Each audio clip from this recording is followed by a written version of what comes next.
So good morning everyone.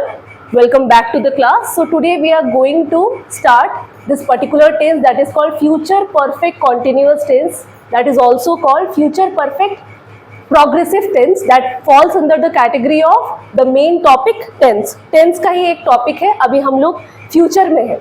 तो सबसे पहले we should understand the definition of this particular tense. Future perfect continuous tense is a verb tense used to describe an action that will continue until a specific point of time in the future. एक बात समझिए, last tense कौन सा पढ़े थे हम लोग? Future perfect tense. Future perfect tense में हम आप लोग को क्या बताए थे, इसका क्या था डेफिनेशन, कि कोई काम फ्यूचर में निर्धारित समय तक खत्म हो चुका होगा, है ना. फ्यूचर में एक समय तक ये काम खत्म हो जाएगा, हम यही आप लोगों को बताएंगे ना. चुका होगा, चुकी होगी, चुके होंगे, मतलब वो कोई काम फ्यूचर में, भविष्य में एक पर्टिकुलर टाइम तक खत्म कर चुके होंगे. और हम आप लोग को इसको बनाने का तरीका बताए थे कि आप लोग इसको बाई करके बनाइएगा. सोमवार तक हम इस काम को खत्म कर चुके होंगे. बस हम आपसे एक क्वेश्चन पूछ रहे हैं इसी से. अब बताइए, सोमवार तक ये फिक्स्ड है या अनफिक्स्ड है? मतलब कि फिक्स्ड है लेकिन पार्शियल फिक्स्ड है. सोमवार तक, आप तक जोड़े ना बाबू, तो तक मतलब क्या होता है कि ऐसा नहीं है कि एकदम सोमवार को हो ही जाएगा. सोमवार तक, जैसे मान लो कि फॉर एक छोटा सा एग्जांपल दे रहे हैं तुम लोग को, आपको एक होमवर्क दिए बनाने के लिए और हम आपको बोल रहे हैं कि देखिए सोमवार तक आप जमा कर दीजिएगा. तो हम ये नहीं बोलेंगे सोमवार को ही हम सबमिशन लेंगे, सोमवार तक, हो सकता है डेट आगे बढ़ा दे. तो तक मतलब होता है पार्शियल, मतलब कि पूरा फिक्स नहीं है. अगर पूरा फिक्स्ड होता बाबू तो हम लोग इसमें सिंस लगाते, फॉर लगाते, ठीक है. तो इसमें क्या होता है कि कोई काम निर्धारित समय तक खत्म हो जाएगा, लेकिन वो समय जो है वो पार्शियल रहेगा. पार्शियल मतलब कि इतना भी फिक्स्ड नहीं है. फिक्स्ड है लेकिन फिक्स्ड नहीं है. ऐसा नहीं कि एकदम होना ही है. अब जो ये टेंस हम लोग पढ़ रहे हैं, इस टेंस में फिक्स्ड वाला है. सर्टेन हो भी सकता है, अनसर्टेन. इसमें पूरा फॉर और सिंस करके बनाना है. इसका भी वही काम है. फ्यूचर परफेक्ट कॉन्टिन्यूअस टेंस ऐसा एक वर्ब टेंस होता है जिसमें कोई काम निर्धारित समय तक खत्म हो जाएगा, ठीक है. जैसे 1996, या निर्धारित समय तक वो काम होगा, ठीक है. वो खिंचाएगा, ठीक है. इसमें भी रहा होगा, रही होगी, रहे होंगे, ठीक है. लेकिन एक समय जो है यहाँ पे फिक्स है. तो समय के लिए हम लोग क्या लगाते हैं? फॉर और सिंस. ये आप लोग को हम पहले भी बताए हैं. कल जो क्वेश्चन दिए थे या फिर जो आगे क्वेश्चंस देंगे उसमें हम ये वाला क्वेश्चन बहुत दे के रखेंगे. क्यों?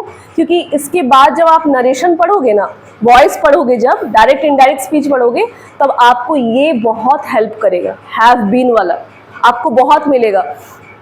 एक क्लास में देयर वाज दिस बॉय जो बोल रहा था कि मैम इसका तो यूज ही नहीं होता है नरेशन का, ठीक है. बट होगा, ऐसा नहीं है कि यूज नहीं होता है, ठीक है. पेड़ काटते हैं, पेड़ हमारे द्वारा काटा गया है, तो फिर हमारे द्वारा काटा गया ये सेंटेंस भी तो हम लोग बोलते हैं, तो नरेशन में इसका भी यूज होगा. चलिए उसको तो हम लोग बाद में हैंडल करेंगे. तो ये टेंस वो टेंस है जो एक, इसका जो क्रिया होता है वो फ्यूचर में एक समय तक होगा, और उस समय का जो टाइम जो पीरियड है वो टाइम पीरियड इस क्वेश्चन में दिया रहेगा, फॉर और सिंस, ठीक है. अब हम लोग इसका आइडेंटिफिकेशन, पहचान देख लेते हैं. कल आप लोग को बताए थे, रिवीजन करवा रहे थे. आगे भी जो भी 2 क्लास हम आप लोग को बता रहे कि 2 क्लास में हम आप लोग को इसके लिए अच्छे से हम प्रिपेयर करेंगे. तो ये जो प्रिपरेशन होगा ना, इसमें सिर्फ हम आइडेंटिफिकेशन बताएंगे और हम नहीं एक्स्ट्रा बताएंगे, क्योंकि आप लोग सब एक्स्ट्रा कॉपी में कर चुके हैं, ठीक है. और एक्स्ट्रा बताना मतलब एक क्लास को खींचना, और भी बहुत सारे टॉपिक्स है दैट शुड बी कवर्ड, और वो टाइम में कवर्ड हो जाएगा. तब तो आप कुछ थोड़ा एडवांस सीखिएगा. आप लोग अभी बिलो एडवांस में, इसको ही कंप्लीट करें. इसको कंप्लीट करने के बाद तब तो हम थोड़ा सा एडवांस फॉर्म में जा सकेंगे. तो 10th हो जाएगा तो हम थोड़ा रिलीव्ड हो जाएंगे, क्योंकि 10th से ही लेकर आप लोग कुछ बनाइएगा. तो सबसे पहले ध्यान दीजिए आइडेंटिफिकेशन पे बाबू. कभी भी कॉपी में सबसे पहले इसको लिख के रखो, बड़ा बड़ा एकदम बोल्ड लेटर्स में. ये है रहा होगा, रही होगी, रहे होंगे, लेकिन एक इसमें चीज क्या है, वो है टाइम. इसमें दिया रहेगा समय, और समय का यहाँ पे बहुत बड़ा रोल है. अब आप ये चीज पूछ सकते हैं, मैम समय तो पिछले वाले क्लास में भी दिया हुआ था, है ना. पिछले वाले क्लास में भी तो सोमवार तक, लेकिन उसमें क्या आता था? तक आ गया, मतलब बाई. मतलब ये पूरा फिक्स नहीं है. सोमवार तक, सोमवार के आगे भी हो सकता है, जैसे कोई अगर आप लोग अमूमन बात करते हैं ना लोगों से, तो आपसे कोई कुछ मांगता है तो अरे सोमवार तक दे देंगे ना, ऐसे बोलते हैं ना हम लोग, तो सोमवार तक दे देंगे इसमें आप फिक्स नहीं है, आप उसको हो सकता है कि दिलासा दिए हाँ हाँ सोमवार तक दे देंगे, सोमवार तक मिल जाएगा। लेकिन अगर हम बोले हम तुमको सोमवार को देंगे, तुमको सोमवार को ये चीज मिल जाएगा, मतलब कि तुम टाइम पूरा दे चुकी हो, टाइम ये फिक्स टाइम है। तो फिक्स टाइम के लिए हम लोग फॉर या सिंस का लगाते हैं यूज, जो भी है। ये समझ में आया? डेफिनेशन समझ में आया? डेफिनेशन के बाद हम लोग आते हैं हेल्पिंग वर्ब में। हेल्पिंग वर्ब में लगेगा विल, हैव, शैल, हैव और एक चीज जुड़ जाएगा वो है बीन। ठीक है, ऐसे भी कोई भी परफेक्ट कॉन्टिन्यूअस टेंस में याद रखिएगा हमेशा बीन लगता है। ठीक है, तो बीन लगाना ही है। इसका कॉन्ट्रैक्शन हम लोग देखते हैं, वोंट हैव, शांट हैव, उसके बाद बीन लगा लेना है आपको। उसके बाद यहाँ पर मेन वर्ब में क्या लगेगा? V4, जिसको ING फॉर्म बोलते हैं, प्रेजेंट पार्टिसिपल बोलते हैं। इसका जनरल स्ट्रक्चर आइए हम लोग समझते हैं। सब्जेक्ट लगेगा, विल शैल लगेगा, हैव बीन लगेगा, V4 लगेगा, ऑब्जेक्ट लगेगा, अदर वर्ड लगेगा। एक चीज ध्यान दीजिएगा, ये दिमाग में एकदम रखिए कि टाइम को आपको बीच में कहीं पे भी सेंटेंस में नहीं घुसाना है, टाइम एकदम लास्ट में रहेगा, चाहे फॉर हो या सिंस हो। अभी जो भी क्वेश्चन हम आप लोग को देंगे इसमें वो भी आएगा, जैसे अगले साल इस समय तक हम यहाँ पर रह रहे होंगे, तो ये वाला भी आएगा। Next year by this time, जो भी यहाँ पे है, we shall have been living here. ठीक है, तो ये भी आ सकता है।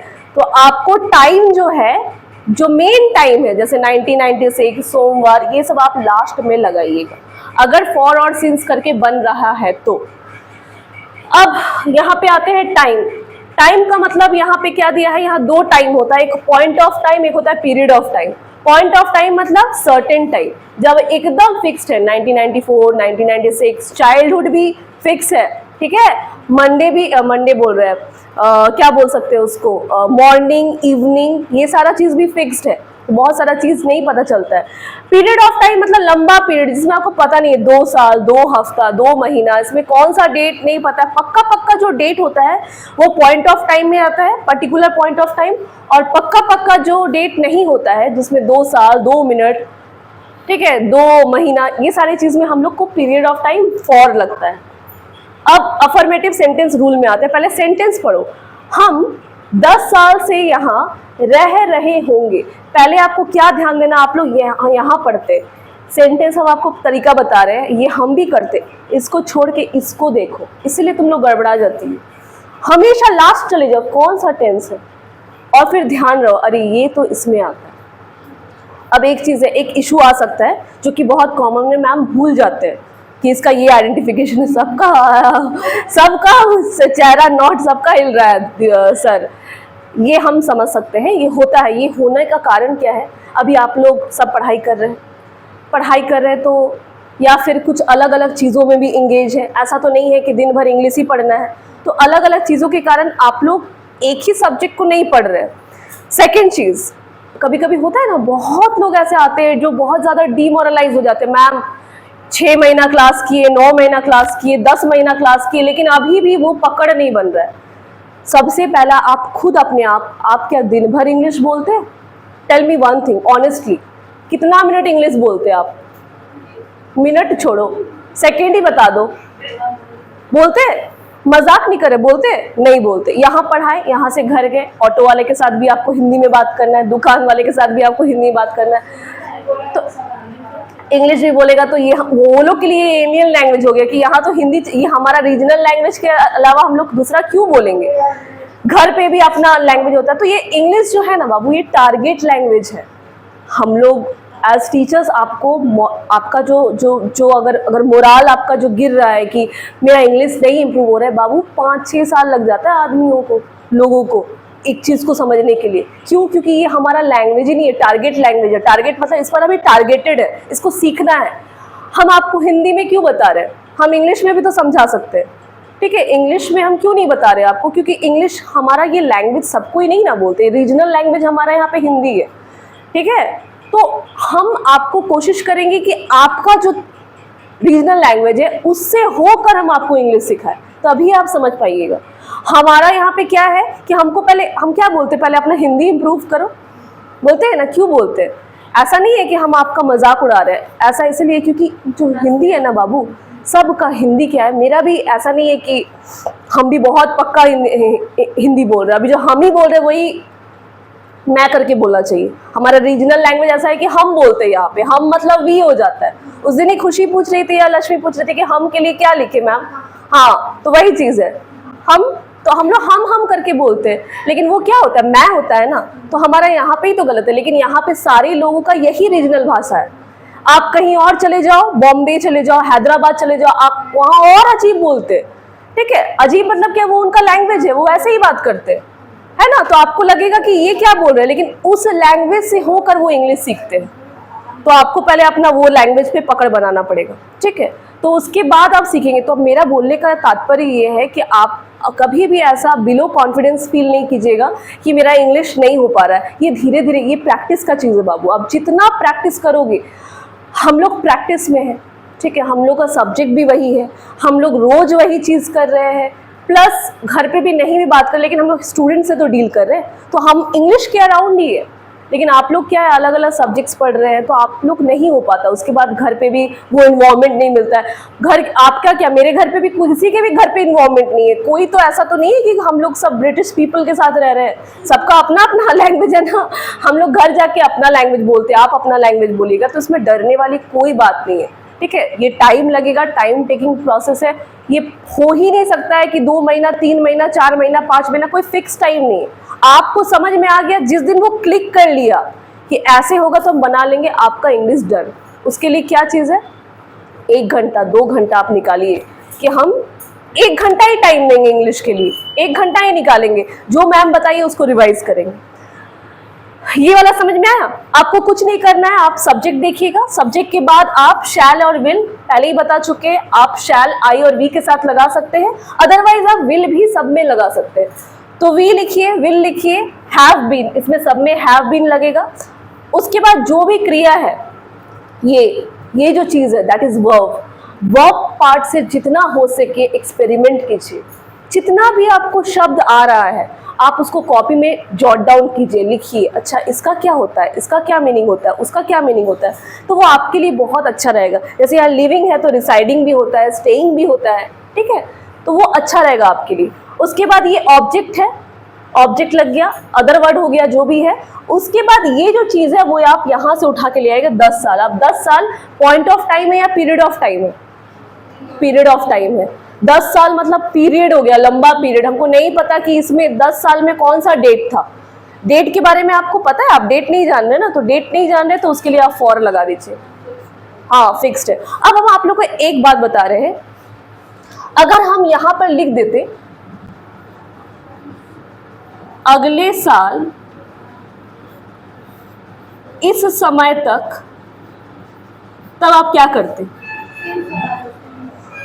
नहीं बाबू, अगले साल, हम अगले साल सिंस तो लगेगा ही नहीं, क्योंकि यहाँ टाइम तो ऑलरेडी दिया हुआ है, पूरा इसी को रिपीट कर दो। अगले साल इस समय तक हम 10 साल से यहाँ रह रहे हो। तुम बोल रही हो कि अगले साल इस टाइम, बोलते ना अरे इस टाइम में हम वहाँ रह रहे होंगे, ऐसे हम लोग बात करते हैं ना, तो वहाँ पे तुम अगर बोलोगे कि अगले साल इस समय तक हम 10 साल से वहाँ रह रहे, वहाँ रह रहे होंगे, चलो उसको वहाँ कर लिख लेते हैं। तो ये वाला जो चीज़ है ना, अगले साल इस समय तक, ठीक है, इसको आगे लिख लेना, क्योंकि टाइम वहाँ छोड़ देना। तो अगले साल को क्या बोलते हैं? Next year by this time. उसके बाद पूरा उतार दो, इसको पहले ही लिख लो, अगले साल इस समय तक, next year by this time, तक लगा तो बाय लगेगा। इस समय को क्या बोलते हैं? दिस टाइम, दिस मोमेंट, ठीक है। We shall have been residing और लिविंग हियर फॉर 10 years। तो अगर 2 टाइम आए तो तुमको मेन टाइम को उठा लेना है और उधर कर देना है। तो मेन टाइम 10 साल, ठीक है, जो भी आपको 15 साल, उसके बाद 1992, 1996, इसको तक वाला जो चीज़ है उसको आप पहले ही बना लीजिए। समझ में आया? क्योंकि अब जो क्वेश्चन देंगे अब ये और कॉम्प्लेक्स रहेगा, क्योंकि इसमें ये तक वाला भी रहेगा, इसमें टाइम भी रहेगा। तो अभी हम आपको हौच पौच नहीं करा रहे, बस बता दे रहे कि ये ऐसा रहेगा।